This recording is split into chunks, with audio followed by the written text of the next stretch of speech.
प्रधानमंत्री मोदी जी भारत की राजनीति के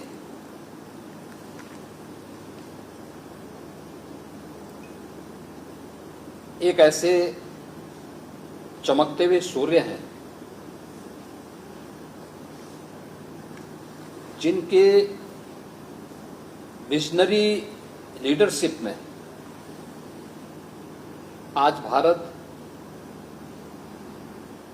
दुनिया की सबसे तेज उभरती हुई अर्थव्यवस्था के रूप में स्थापित हुआ है और वैश्विक परिदृश्य में भारत का सम्मान बढ़ा है, गौरव बढ़ा है। भारत की वर्तमान प्रगति और भारत के प्रति दुनिया का परसेप्शन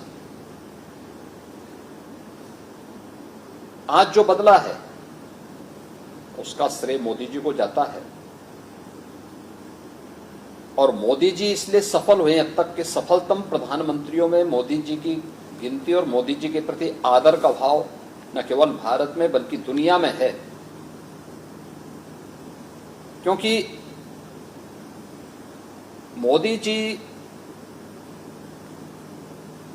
के लिए 140 करोड़ भारतवासी ही परिवार है। नेशन फर्स्ट, जब राष्ट्र प्रथम के भाव के साथ कोई कार्य करता है और वही जीवन का उनका संकल्प होता है तो उसके अनुरूप विजन भी वो देते हैं। और ये पहली बार देखने को मिला है कि राष्ट्र को प्रथम रख करके उस देश यानी देश के सभी नागरिकों को अपने परिवार का हिस्सा मानने और 140 करोड़ लोगों के लिए न दिन देखना न रात देखना, पूरी प्रतिबद्धता और ईमानदारी के साथ उस प्रकार की योजनाओं को बनाना, यानी विजन भी है तो उसको इंप्लीमेंट करने की क्षमता भी। ये पहली बार किसी एक राजनेता में है तो मोदी जी हैं, जो उत्तर प्रदेश 17 के पहले बीमारू था। आज उत्तर प्रदेश भारत की डेवलपमेंट का ग्रोथ इंजन बन रहा है, भारत की इकोनॉमी का ग्रोथ इंजन के रूप में अपने आप को स्थापित किया है। तो उत्तर प्रदेश अगर बीमारू राज्य से भारत के विकास में योगदान देने वाले अग्रणी राज्यों के रूप में स्थापित हुआ है, ये प्रधानमंत्री मोदी जी के विजन के कारण। पूर्वी उत्तर प्रदेश के और उत्तर प्रदेश को पूरा मिलाकर के हमारे 28 जनपद ऐसे थे जिनमें इंसेफ्लाइटिस की बीमारी थी और इंसेफ्लाइटिस के मुद्दे को लेकर के एक सांसद के रूप में मैं पहले आंदोलन करता रहता था, संसद में भी मुद्दों को उठाता रहता था। प्रधानमंत्री मोदी जी ने मुख्यमंत्री बनने के बाद जो हमें गाइड किया, उन्होंने कहा कि देखिए बीमारी, कोई भी बीमारी है, स्वच्छता उस पर सबसे पहले प्रहार करती है। और उन्होंने कहा कि मिशन मोड पर इस अभियान को आप लागू करवा दीजिए। और मुझे बताते हुए प्रसन्नता है कि 1977 से लेकर के 2017 तक उत्तर प्रदेश ने 50,000 बच्चों को इस बीमारी से निगलते हुए देखा, लेकिन 17 के बाद मोदी जी का जो मार्गदर्शन था, उस मार्गदर्शन का परिणाम है कि इंसेफ्लाइटिस आज पूरी तरह समाप्त हो गई। ये सीजन था इंसेफ्लाइटिस का, ये सीजन हर वर्ष हजारों बच्चों को निगल लेता था।